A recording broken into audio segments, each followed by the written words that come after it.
mala agora. Não, ela vai estar não dá não, porque tem uns ferros embaixo, vou machucar ela. Ah. Deixa eu fechar. Vários doidos. Segura aqui atrás pra mim não cair, amor. Tá. Alguém fica atrás. Nós estamos recordando um momento que como Mona Lisa vai voltar para o Brasil.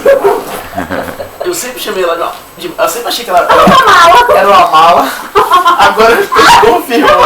Peraí que eu tô ajeitando, menino. Peraí que fechar pra você ir. Pra você ir. Como você vai a mala vai ter que ir fechada. Bota pra dentro, Mona. Bota o braço pra dentro. A Ava tá aí segurando, relaxa. Vai segurando. Vá.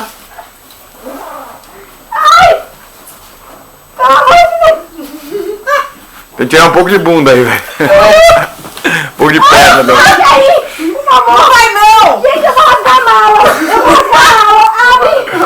Já vai, já tá fechando, já tá terminando, já tá Tá terminando. quase, Mona. Pelo amor de Deus.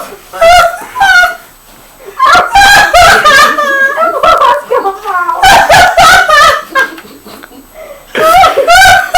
Ô, Mona.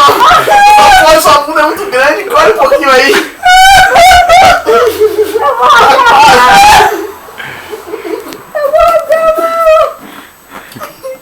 Tá bom. Pronto, mala embalada. Tira uma foto e me abre. Não, mano, tinha mandado você pro Brasil assim. Não vou ver nunca mais. Pelo amor de Deus. Tá bom, Vamos despachar. faz o nascimento agora. Vamos despachar. Vou fazer o parto. Gente, eita. Ai. Ah, mas ela vai pro Brasil assim, é só foi um teste.